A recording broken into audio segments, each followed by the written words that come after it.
So a terrible job report and a possibility of yet another stimulus/rebate check. That's sort of today's video, and let's jump right in. This is Hassett, one of Trump's guys, talking about said things. Let's watch. Inherited. And so inflation has come down, and inflation has come down for a lot of reasons. But I think the main reason is that we're no longer printing money and sending it to people like the Bidens did. That's a recipe for inflation. Okay. So according to Hassett, recipe for inflation is sending out stimmy checks and blame Biden, right? That's what you do. But just to remind you, Trump sent out stimmy checks, Biden sent out stimmy checks, and now Trump is talking about doing it yet again. So a lot of the stuff that Hassett says, he tries to act like and, basically assume that you're stupid, that you can't understand what he's saying. And that's what the games that they play. So you can easily look this stuff up. Both Trump and Biden sent out stimulus checks, and now they're talking about doing it again. So what's going on with this stimulus/rebate check? Let's see. I ask you about this talk of tariff rebates. The president consistently arguing that consumers don't pay tariffs. If that is the case, Mr. Hassett, why would you issue a rebate? Which is a really good question, because this Trump and all his minions and Fox News keep saying, guys, other countries are going to pay the tariffs, other countries, right? Which is a total lie, right? They lie nonstop about this stuff. And so that's a good question. If we don't pay, why are you giving us a rebate? What say you? Well, what's going to happen, right, is the CBO has estimated that we're going to get $3 trillion more in revenue.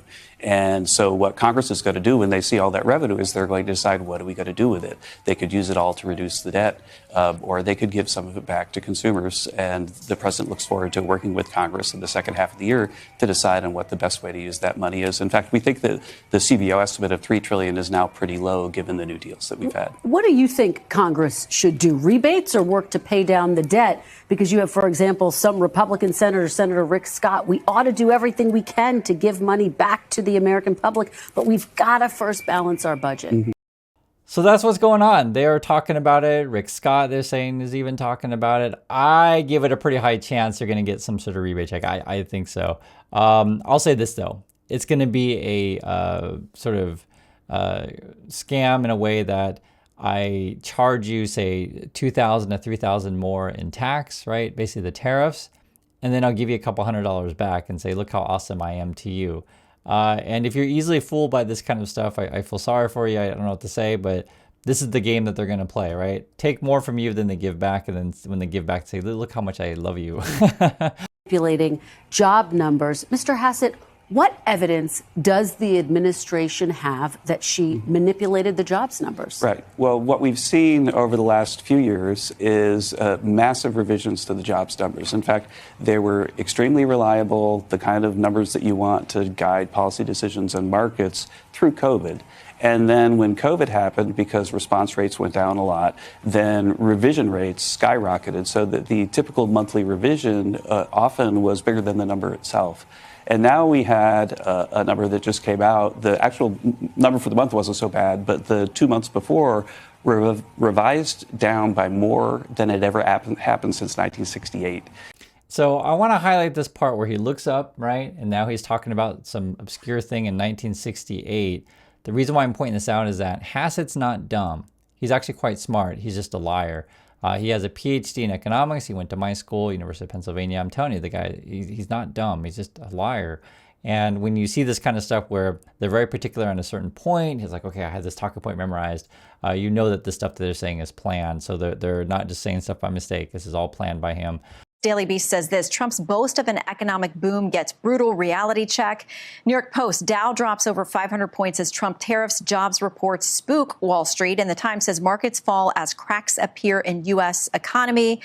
How far off was this jobs report from your expectations? I mean, the number for July was low, but the downward revisions of almost 250,000, more than that, jobs could not have been welcome news. Right. Well, I think with the economy, it's really important to keep our eyes on the horizon. And the eyes on the horizon are seeing really smooth sailing ahead. We've got 3% GDP growth. And yes, this week, a disappointing jobs number. When I first saw the big revisions, which, by the way, were the largest revisions going all the way back for 50 years. Right. So he talks about that 50-year thing again, 1968, and he's saying that's all smooth sailing. He mentions the GDP thing. The GDP numbers right now are a bit out of whack, so you have to take out the first quarter and second quarter. You have to put those numbers together because we have these wild swings in imports due to people trying to front load the tariffs. The real numbers of the GDP, probably Q3 and Q4, are going to tell the full story the same way the job numbers are. So again, things are out of whack because of the tariffs, and people are doing things they don't normally do. And then I also want to mention that when he keeps saying that we haven't seen anything crazy like this since 1968, which I tried to look up those numbers, but it's not available on the net because the BLS, their website is like only till 1974, something like that. But don't discount 2009, the great financial crisis, where you can see, I'll read it. It says, over these 22 years, the largest benchmark revision in absolute value was a decrease in employment of 902,000 jobs for March 2009. So that was back again in 2009, the great financial crisis. You had this crazy revision, and this is on the Congress website. You can easily find this stuff. So I don't know what he's referring to with 1968. These numbers are absolutely in my talk back in 2015. I talked about how the data can't be propaganda. The data has to be something that you could trust, because decision makers throughout the economy trust that these are the data, that they can build a factory because they believe, or cut interest rates because they believe. So according to Hassett, he says the data can't be propaganda. He then starts referring to some sort of talk back in 2015. I think what he's doing on purpose is just throw out these numbers and just hope you don't understand what he's saying. But some of us actually can't look it up. He says it a couple times, so I'll show you. Alan Greenspan and I were the keynote speakers. I've been following this forever. I've never seen a revision like that.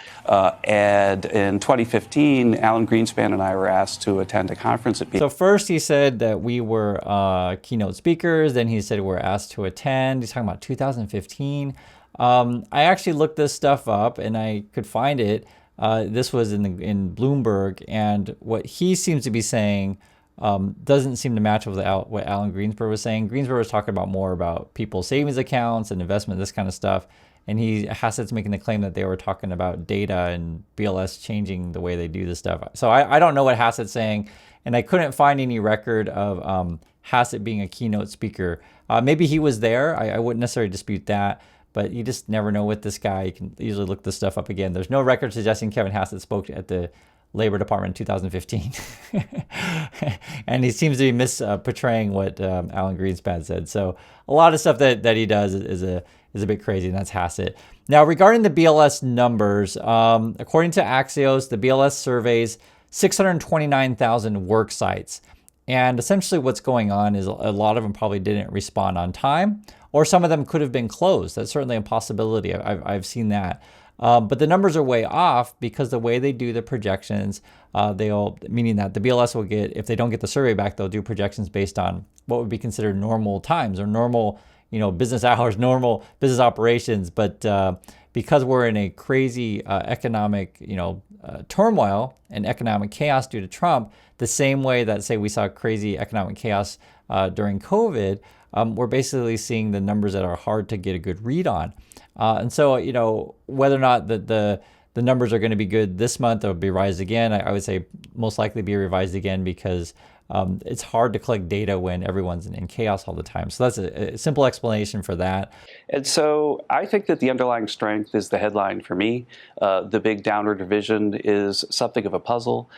And it's so bizarre because remember, he has to come out and tell you that you're all rich and everything's great and everything's going fine. The horizon looks fantastic. But they basically just lie to you here because you'll know your situation more than they will. These people are out of touch with regular people on the ground.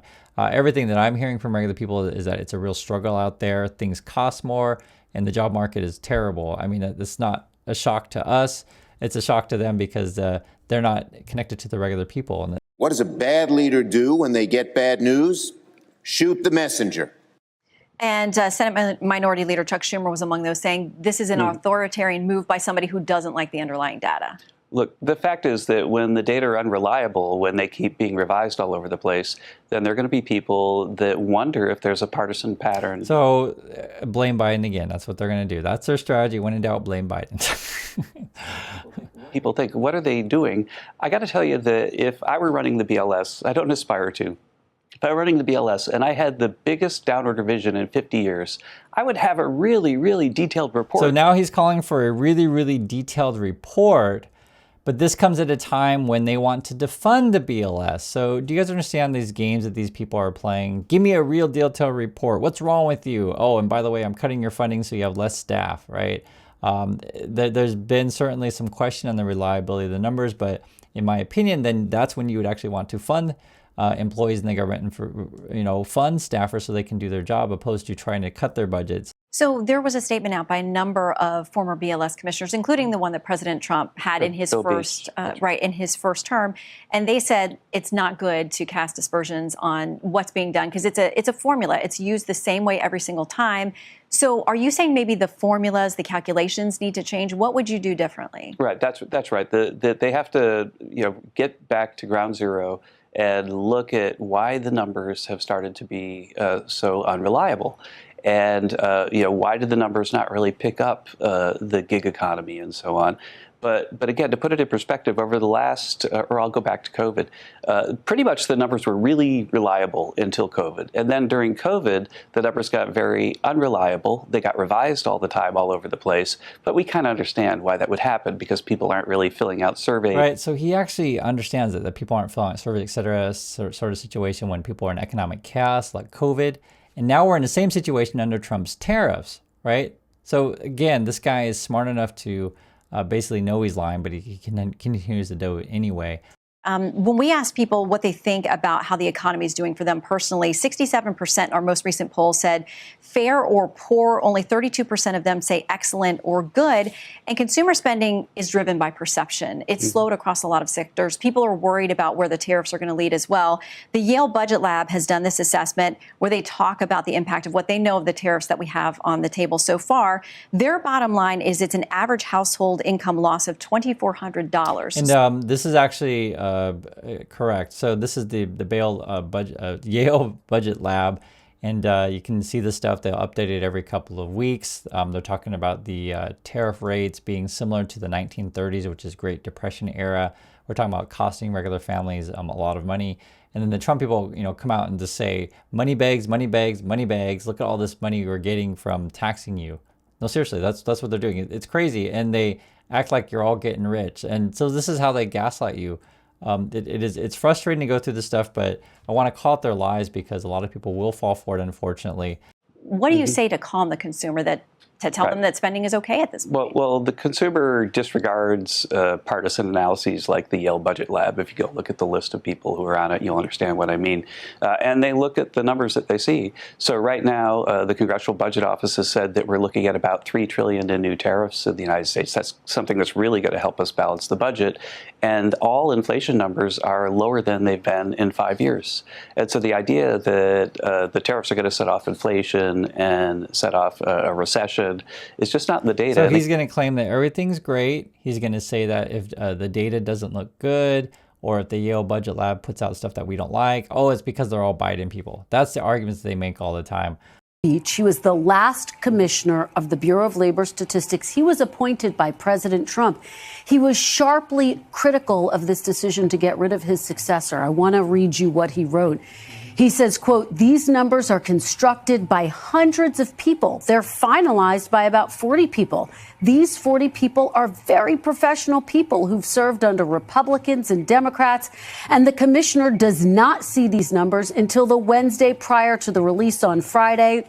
By that time, the numbers are completely set into the IT system. They've been programmed. They are simply reported to the commissioner so the commissioner can on Thursday brief the president's economic team. The commissioner doesn't have any hand or any influence or any way of even knowing the data until they're completely done."